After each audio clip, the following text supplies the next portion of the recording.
The QX55 is a new model for us for the 2022 model year. One awesome vehicle, largely based off the QX50 platform, where the QX50 is a compact, conventional compact crossover vehicle.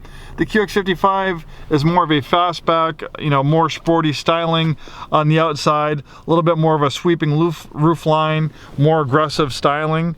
So you do give up a little bit of cargo and interior space just for a little bit more of a streamlined, sleek body. Some people prefer practicality, where other people prefer style, so you can have your pick. Both are awesome vehicles. You have a little bit more practicality with the QX50, a little bit more style with the QX55. This is a hard to find essential model, a little bit more better equipped, where the lower trim level Lux, I actually just did a video on a Lux QX55, has a leatherette interior. This has a nice two-tone perforated leather interior. You have this really nice red in the middle with the black accents on the side. We have a moonroof, beautiful wood interior trim. This one has the upgraded Bose sound system, nice leather-wrapped steering wheel. We have a dual display system. The top screen is for navigation. We have a 360-degree round view monitor with moving object detection. Great for low speed maneuvering.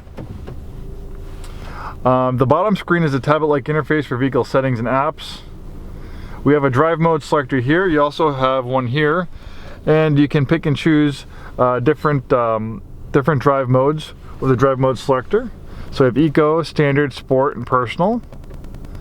Here you can drill down a little bit deeper, so you can make changes to the engine and transmission, Sport, Eco, or Standard. You can make changes to the steering effort. This one actually has a direct adaptive steering system, which is steer by wire. So there's no mechanical connection to the front wheels. It's all handled by electric motors and computers. Pioneering technology for an Infiniti. The first vehicle we saw this on was a 2014 Q50. They've improved the system. They made the feel better. They can actually react to steering inputs faster than a mechanical steering rack. It can filter out unwanted feedback. Sometimes if you hit a rut in the road or something like that, it can jerk the wheel. That will get filtered out. So basically it filters out the feedback you don't want, and it filters in the feedback that you do want. And obviously you can take a little bit more control over the feel and speed of the steering with this drive mode selector. And this direct adaptive steering also works great with other systems like the Pro Pilot Assist, steering assist, things like that. It's a great system. And don't worry, there is a mechanical backup, so if you do have a complete loss of power, you're not going to lose steering. There's a mechanical steering rack as a backup. A clutch will kick in if it loses power, and you can safely steer the vehicle to a stop. On the very, very rare occasion you completely lose power. Okay, then we have active trace control. Active trace control will break individual wheels to help the vehicle rotate better through the corners. You can shut that system on and off. We have active engine braking. It has a variable compression engine, so it can have a variable engine braking. Engine braking is a natural tendency for a vehicle to slow down when you remove your foot off the throttle. Obviously, they give you a little bit more choices here, thanks to that VC turbo engine, which I'll talk to you shortly about.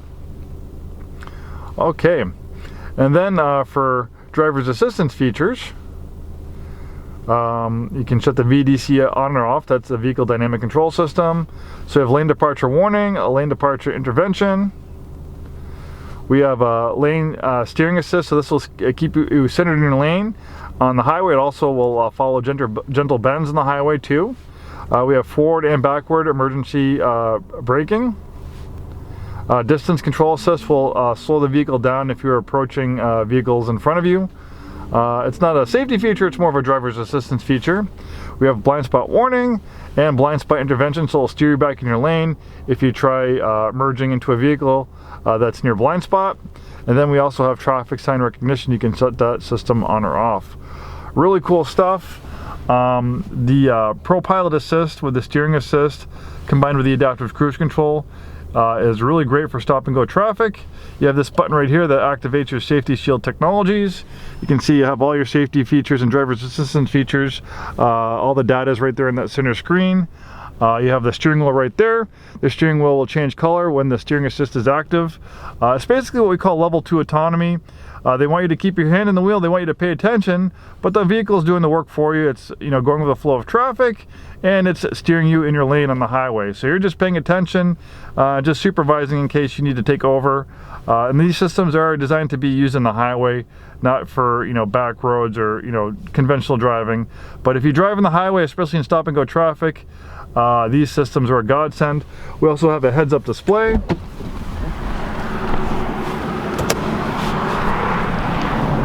Really beautiful color combination. Love this beautiful shade of gray. It's a new color for Infiniti. Goes really nicely with this two-tone interior. And even though this is a compact, interior space is not too bad. I'm 6'2".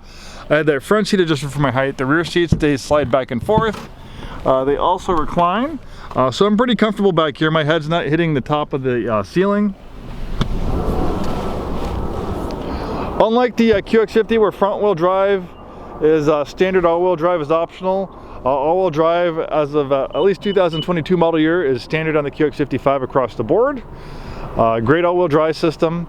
Basically, when all-wheel drive is not needed, it'll be front-wheel drive, which will help you save on fuel. When all four wheels have power going to them, that's even, you know, especially when you don't need all-wheel drive in dry conditions like this, it's gonna sap away your gas mileage. So having that front wheel drive bias and the ability to send power to the rear wheels as needed will help improve fuel economy. And with that VC turbo engine, it's actually one of the most fuel efficient vehicles in its class. This variable compression engine was new technology for an Infiniti.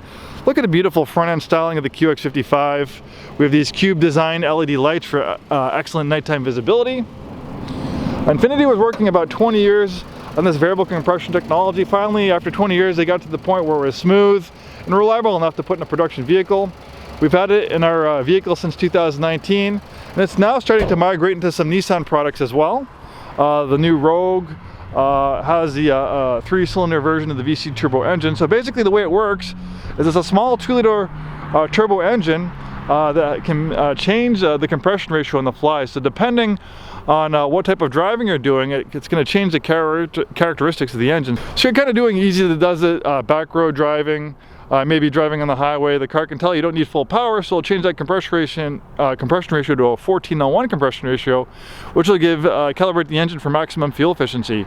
But let's say maybe you have that drive mode selector in sport mode. You're getting aggressive with the throttle, you're doing some performance driving. Well, the car can tell, so it'll quickly calibrate that engine to be an 8:1 compression ratio, which will give you maximum output, 268 horsepower and 280 pound-feet of torque. In fact, it actually makes more torque than the 3.7 liter naturally aspirated V6 it replaces, even though this 2-liter engine is about half the size of the VQ37 engine it replaces. Really cool stuff. Thanks for watching this video. Hope to see you soon, and have a wonderful day.